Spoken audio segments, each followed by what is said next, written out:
Hi, this is Adam from Small Town Machine Shop with a video on the unloading of the Kent milling machine. Now, I meant to do a time-lapse thing on the first part, but I forgot to hit record. So, I'll show you kind of, there's not much to it. Got a tilt deck trailer. Here's the Kent milling machine. The head turnaround. I really overstrap things, so I normally don't rotate the head when I move it, but it wouldn't fit through the door unless I did. So that's why it's like that. So there'll be a video on tramming that in coming soon. It's pretty simple. All I do is grab around the base with a strap in a basket formation, and then the chain come along. It's off the very bottom of that post. And this makes up the space. Now these tilt deck trailers, when you hook to the bottom of a machine, typically when you tighten this, it'll automatically pull that down first. So the entire time you're unloading, you're going downhill.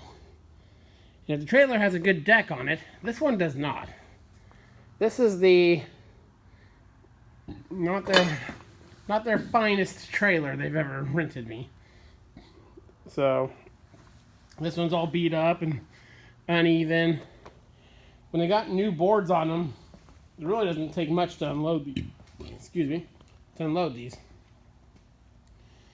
So yeah, just when I loaded it, it was just the opposite. I had the chain hoist up there. I had it off this cross member here with a strap and a safety strap to not, damage my strap on the edge there. And I put it on these form stakes, and it pulled it right up. I mean, it took me about an hour to load it. These mills aren't all that heavy. When it's just on rollers, I can easily push it around the shop. So yeah, got this situated. That strap back there just lives there. So hooked it up, and probably only 20 minutes off there. Now that it's down on the concrete, it's really easy. Just get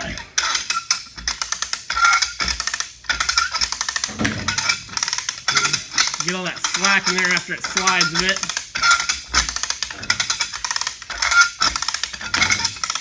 It's not taking any effort at all.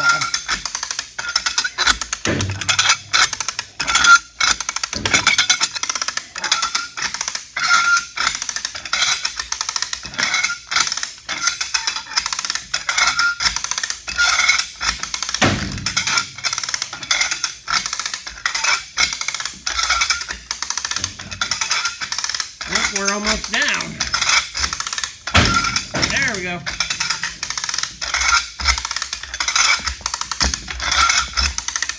It doesn't take much to scoot it across. This floor is really smooth. Machines have been skating really... All these scratches were here before, and the floor is really smooth, so machinery moving has been really easy. I'll pull this back enough so I can tilt the trailer back up.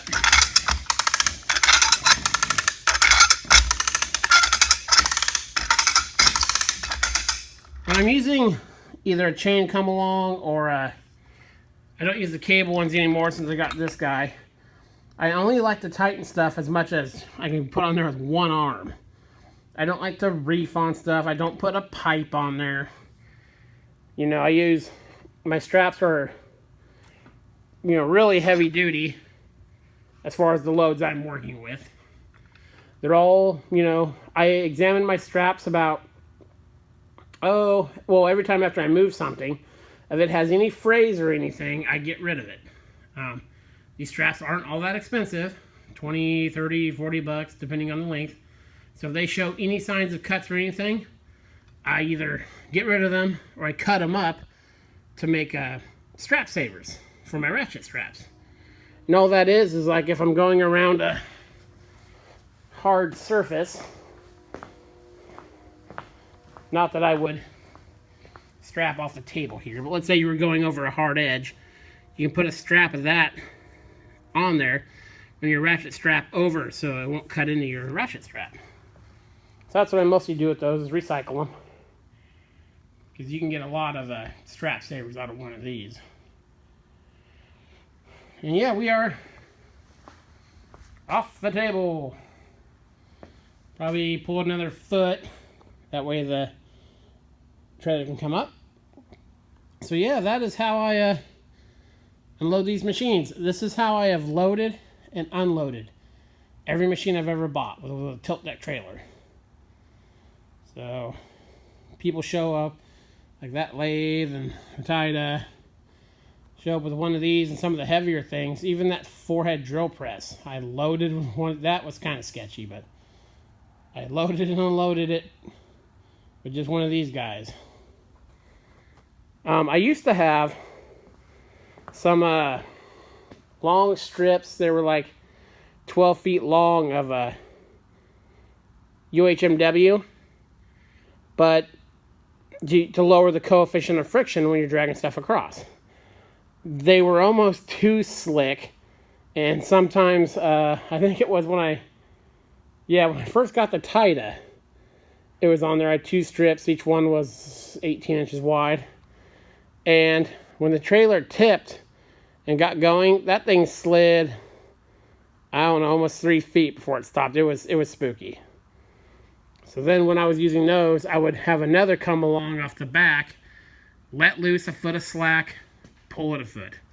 Let loose a foot, pull it a foot. So yeah.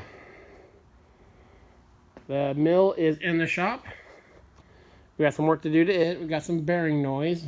And then I noticed just today, under here, barely see it, that shiny part, that's the line for the one pump oiler for this side. It's crushed flat where someone ran this in too far.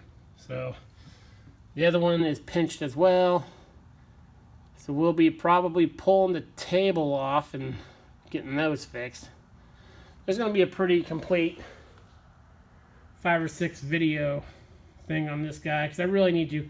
It works. It's a nice tight machine. It cuts very accurately. But, obviously some cosmetic things need to be done here. So yeah, those will be coming. I'm going to be hopefully upgrading to an actual camera here in the next week or so. That way I can do some longer videos and, get a tripod and all that good stuff and do some editing. So, yeah, the mill's in the shop. Feel very good about that. I got an auction to go to tomorrow. Very excited about that. And, yeah, this is Adam from Small Town Machine Shop. Please comment, like, and subscribe, and thanks for watching.